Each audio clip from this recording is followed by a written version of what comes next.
हरे कृष्णा। स्नेह और एकता का प्रतीक रक्षाबंधन एक कृष्ण की अद्भुत लीला के साथ जुड़ा हुआ एक त्यौहार है। इस दिन भाई अपनी बहन की रक्षा की प्रतिज्ञा लेता है, लेकिन बहनें भी भगवान से प्रार्थना करती है कि उनके भाई की सदैव रक्षा हो, उनकी लंबी उम्र हो। ये एक त्यौहार है जिसमें भाई बहन एक दूसरे के प्रति प्रेम और अपना जो कमिटमेंट है वो दर्शाते हैं। तो ये लीला कैसे हुई, रक्षाबंधन त्यौहार कैसे हम स्टार्ट कर रहे हैं, क्यों हम करते हैं, इसके पीछे एक बहुत सुंदर लीला है।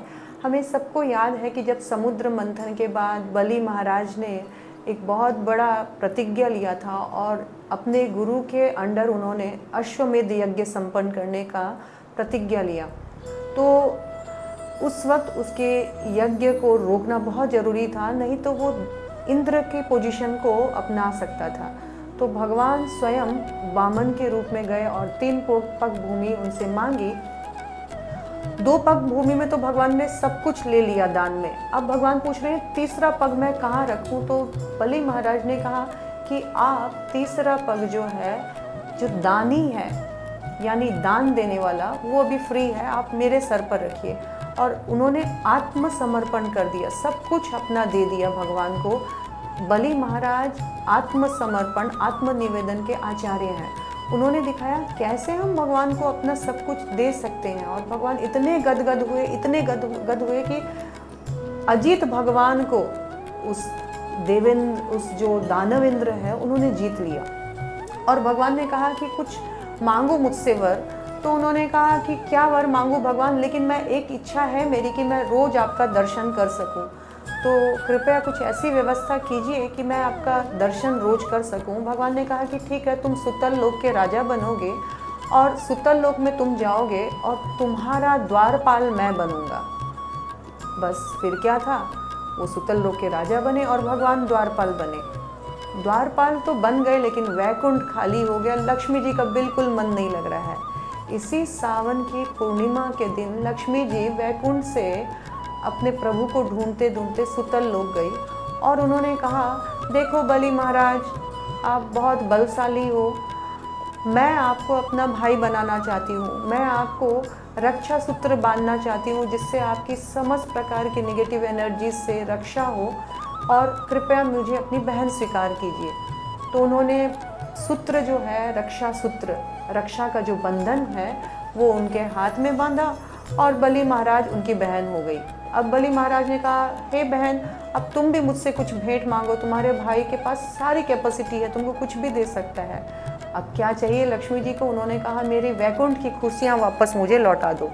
उन्होंने कहा कि बिना हरि के वैकुंठ में मन नहीं लगता है, तुम मेरे हरि वापस मुझे लौटा दो। और इस प्रकार से बलि महाराज ने अपनी बहन की इच्छा पूरी की।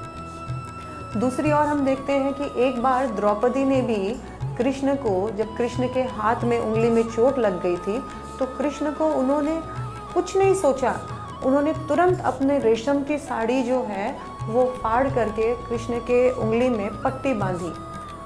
और ये उन्होंने अपने मन में प्रतिज्ञा ली कि मेरे भाई का समस्त प्रकार के विघ्नों से रक्षा होना चाहिए, कोई विघ्न मेरे भाई को ना घेर पाए। कृष्ण उनके जो समर्पण है उससे बहुत प्रसन्न हुए, उनके प्रेम से बहुत प्रसन्न हुए। और कृष्ण ने कहा कि तुम्हारी रक्षा का कर्तव्य अब से मेरा है। इस प्रकार से हम देखते हैं कि रक्षा बंधन यानी भाई और बहन एक दूसरे के हमेशा अच्छे के लिए कामना करते हैं इस पुण्यतिथि में। पर हमें मालूम है कि इस संसार में सबसे बड़ा प्रोटेक्टर भगवान है, क्योंकि भगवान ने ही भागवत गीता में 9वें अध्याय के 22वें नंबर श्लोका में कमिटमेंट किया है कि मैं तुम्हारी सभी वस्तुओं का रक्षा करूंगा और जो नहीं है वो भी ला कर दूंगा। कृष्ण ही पालक है, मेंटेनर है, प्रोटेक्टर है, तुम रक्षक।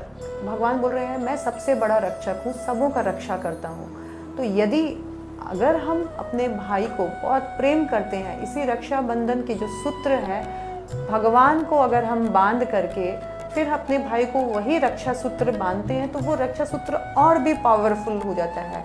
क्योंकि जाको राखे साइयाँ मार सके ना कोई, राखे कृष्ण तो मारे के और मारे कृष्ण तो राखे के। हमें हमेशा विश्वास होना चाहिए, अवश्य रक्षिबो कृष्णा विश्वास पालाना। तो हमारे उस थ्रेड को और भी मजबूत बनाने के लिए हमें चाहिए कि क्यों ना पहले हम सबसे पहला भाई जो कृष्ण है उनको बांधे और फिर सारी राखियाँ उनको अर्पण करके अपने भाई भाभीियों को बांधे, जिससे उनका ये जो रक्षा सूत्र है और भी पावरफुल हो जाए और मजबूत हो जाए। हरे कृष्णा।